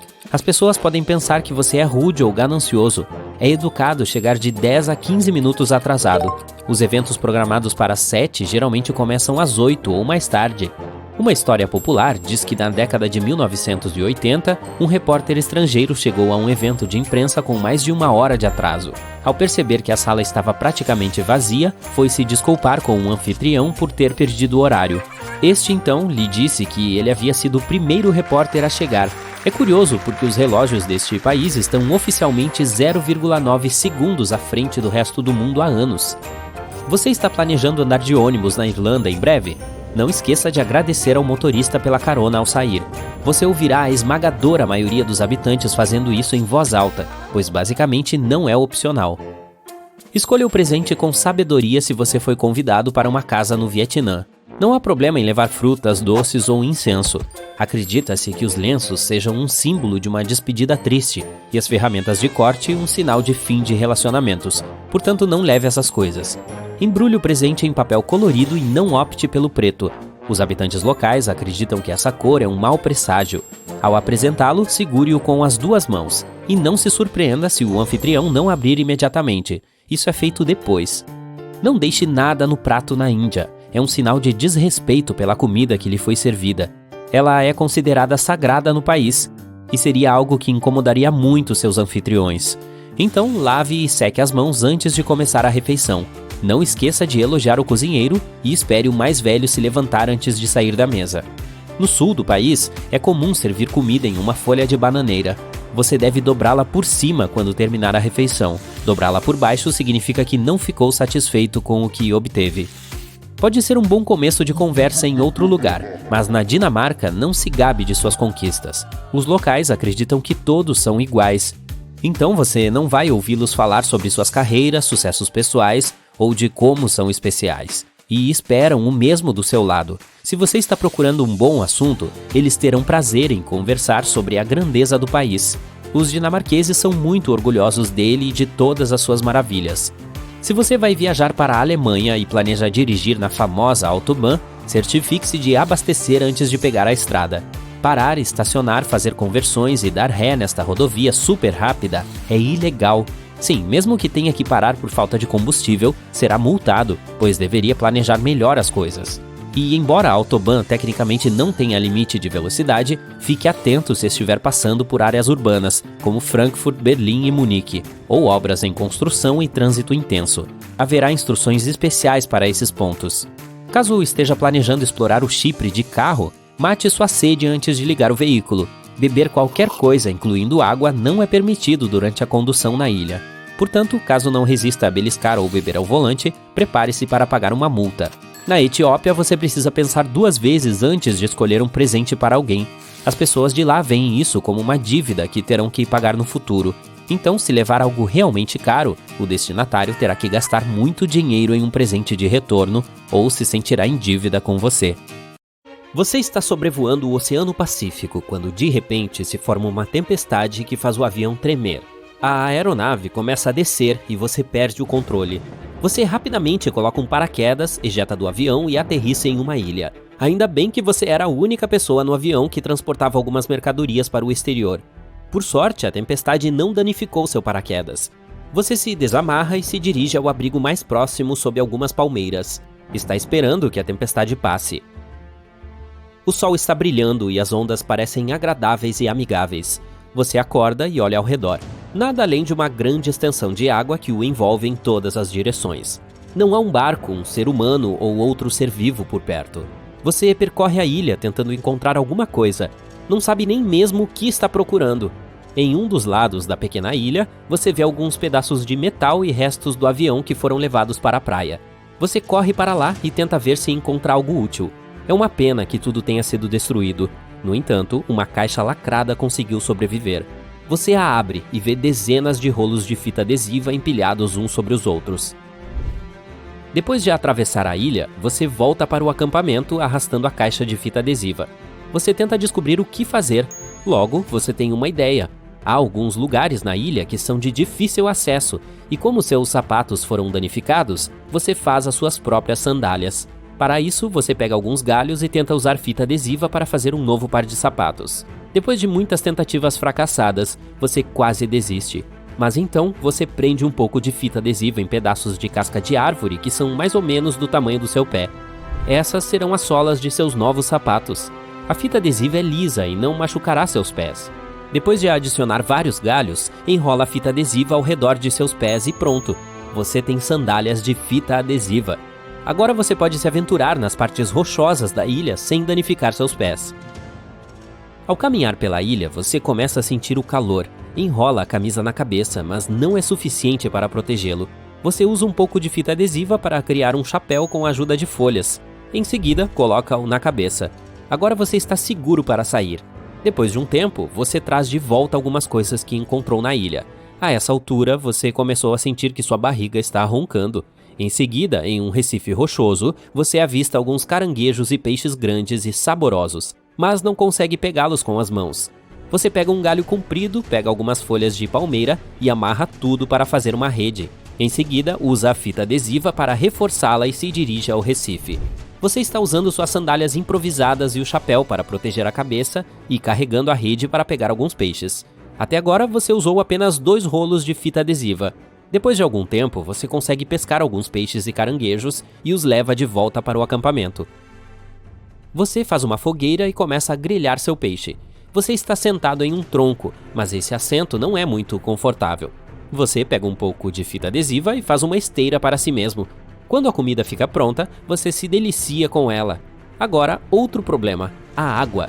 Não há água fresca por perto, mas tem uma tempestade que está chegando. Enquanto isso, você pega alguns cocos e come a fruta de sobremesa enquanto bebe leite de coco para se refrescar.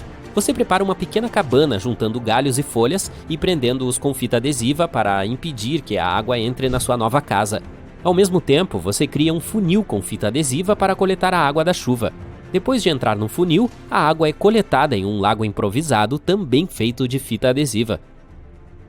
A essa altura, você já usou quase metade dos rolos de fita adesiva. A tempestade começa a se formar e você fica dentro da cabana, onde você tem o seu novo tapete.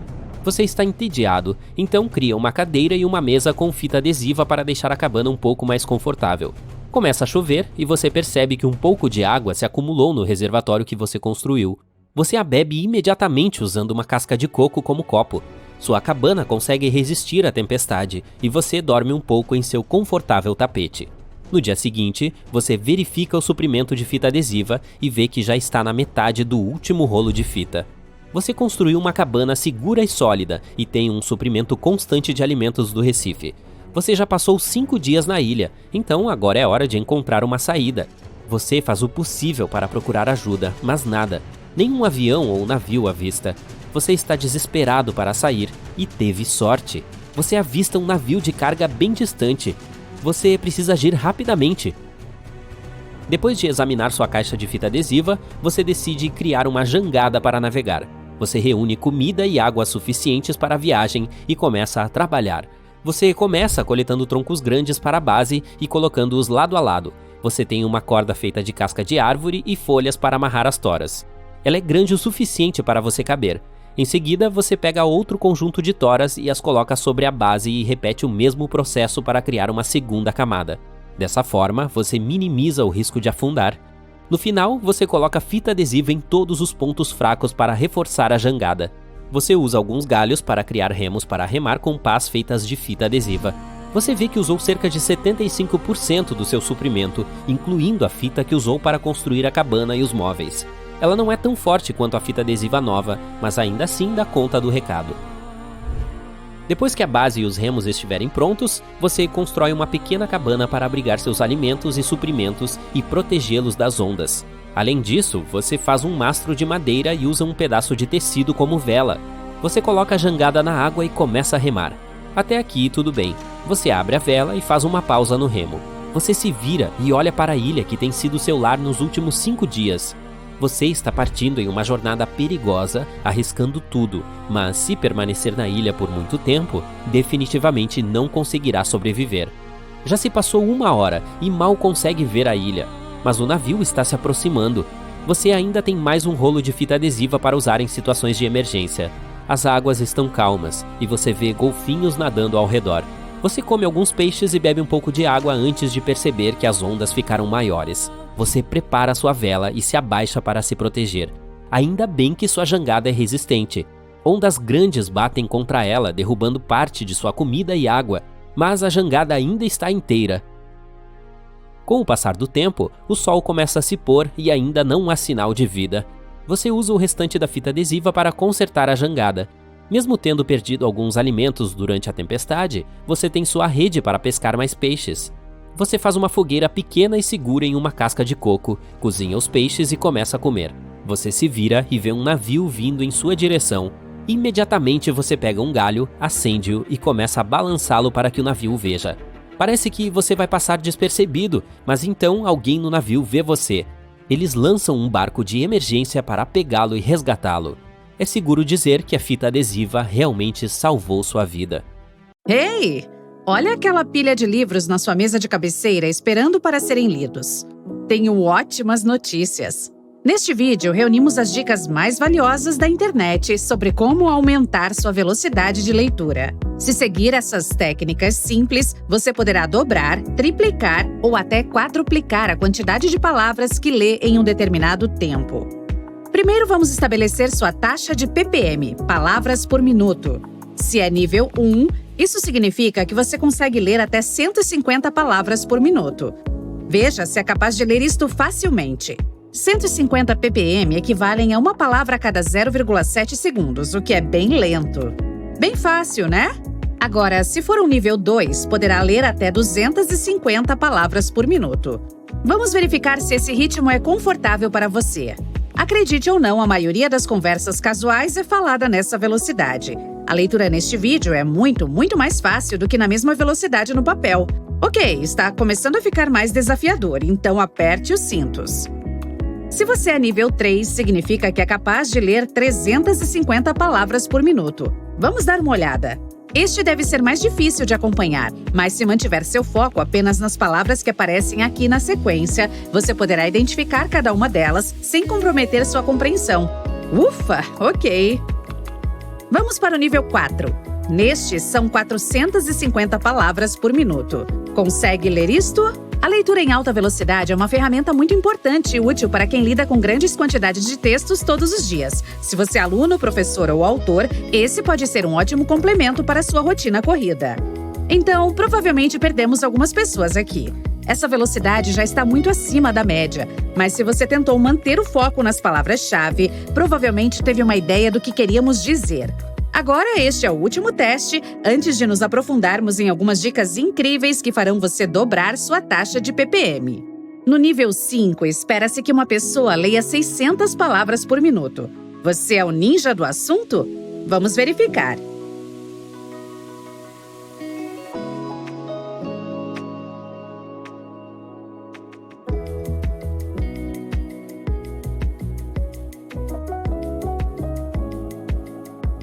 Ao ler em alta velocidade, você precisa deduzir a maioria das palavras. Mesmo os mais rápidos do mundo não conseguirão alcançar 100% de compreensão todas as vezes. Se você consegue escanear as palavras em uma frase, seu cérebro deve ser capaz de compreendê-la, permitindo que entenda a mensagem geral. A maioria das pessoas provavelmente usou a dedução para passar desse nível. Ok, você tem todo o meu respeito se conseguiu entender esse. Bem, caso esteja pensando que ler em uma velocidade tão alta é algo inatingível, repense. Você ficará feliz em saber que existe uma ciência por trás da leitura rápida e que, com um pouco de treino e foco, poderá fazer isso. A primeira coisa que precisa mudar no seu estilo é parar de subvocalizar. Esse é o mecanismo natural do nosso cérebro. Quando estamos lendo um livro, uma placa na rua ou mesmo um rótulo de shampoo, subvocalizamos. Caso você não esteja familiarizado com o termo, é basicamente aquela voz que se ouve na cabeça enquanto lê. Lembra quando você estava aprendendo e provavelmente tinha que ler em voz alta? Mas só até dado momento, quando os professores começaram a orientar para que lesse silenciosamente para si mesmo. E adivinha, você continua fazendo isso até hoje. O problema é que se estiver dizendo cada palavra mentalmente, basicamente lerá tão rápido quanto fala. É também por isso que a velocidade média de leitura é quase a mesma que a média da fala, ou seja, de 150 a 250 palavras por minuto. Não há evidências sugerindo que possamos nos livrar completamente da subvocalização, mas com certeza dá para reduzi-la. Vamos pegar esta frase como exemplo. A Emily assiste a vídeos no Incrível todos os dias. Em vez de subvocalizar cada palavra, tente Emily Incrível todos os dias. A ideia não é necessariamente pular palavras. Seus olhos ainda serão capazes de capturar todas, mas pratique a subvocalização de menos delas por frase. Agora que passamos por esta primeira dica, vamos tentar colocar em prática lendo esta frase a uma velocidade de 500 palavras por minuto.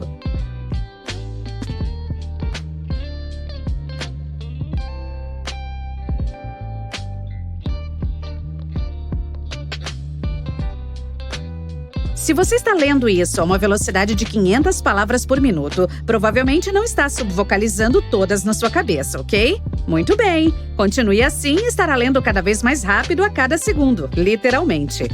Não se preocupe se não conseguiu ler cada uma delas. Lembre-se, não se trata de palavras, mas de ideias. Agora, a segunda coisa que você precisa tentar é disciplinar seus olhos. O olho humano é naturalmente atraído pelo movimento. Portanto, se você usar uma caneta, um marcador ou até mesmo o dedo durante a leitura, isso irá te ajudar a ler mais rápido. Muitas vezes, ao ler uma frase, nossos olhos vão para frente e para trás, lendo a frase várias vezes, em vez de respeitar um movimento de avanço até o final da página. Normalmente, fazemos isso tão rápido que nem percebemos. Esse fenômeno é chamado de regressão visual. E a melhor forma de evitá-lo é usar algo para conduzir os movimentos do olho. Você pode experimentar agora mesmo, se quiser. Pegue um livro e um lápis e passe-o por toda a página. Dica: não risque o livro, use o lado da borracha. Ei, não esqueça de contar pra gente se deu certo. Passando para a terceira dica: aprenda a usar sua visão periférica. Por exemplo, foque neste objeto no centro da tela. Ainda olhando para ele, você também consegue ver esses outros aparecendo à esquerda e à direita de onde está direcionado o foco? Bem, você provavelmente os vê devido à sua visão periférica. Normalmente, quando lemos, nos concentramos apenas em uma palavra de cada vez. Parece que esquecemos de aproveitar o fato de que nossos olhos percebem facilmente o que está ao redor. Um exercício simples que pode ajudar a usar sua visão periférica é começar a ler as frases de um livro pelo meio, em vez de iniciar pelo canto esquerdo. Portanto, concentre-se em ler uma página inteira partindo do centro. Dessa forma, você estimulará seus olhos a absorver as palavras localizadas à direita e à esquerda da parte central. Vamos tentar isto em uma velocidade de normal a rápida. Mantenha o foco no meio da tela e deixe sua visão periférica captar as palavras ao lado. Você está indo muito bem. Talvez assim consiga ler um pouco mais rápido. Embora seja algo novo, a visão periférica é algo que estimulamos a vida toda. Só é preciso aprender a incentivá-la para fins de leitura. Ei, muito bem! Talvez tenha melhorado na leitura dinâmica agora. Aqui estão algumas últimas dicas antes de encerrarmos. Sempre que puder, tente se forçar a ler mais rápido, mesmo que as informações saiam embaralhadas no início. Isso acostumará seu cérebro a ler em velocidades mais rápidas. Assim, você ampliará sua zona de conforto de ritmo de leitura. Por exemplo, se está acostumado a 300 palavras por minuto, tente 600. Isso vai incomodar um pouco o seu cérebro, mas quando voltar a 300, vai parecer muito devagar. Isso provavelmente criará um incentivo fácil para aumentar sua velocidade. Para fechar com chave de ouro, vou esconder a última dica dentro de mais um teste. Desta vez, um ritmo de 1000 palavras por minuto. Boa sorte!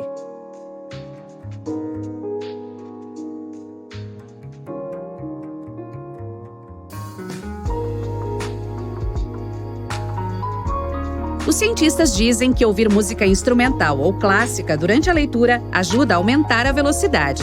A música desse gênero vai te auxiliar a se concentrar na atividade em questão.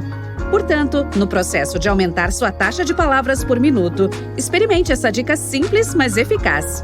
Conseguiu? Caso não, diminua a velocidade do vídeo e assista novamente. E agora, um pouco de conversa rápida. Esperamos ter dado boas dicas sobre como acelerar sua leitura. Até a próxima!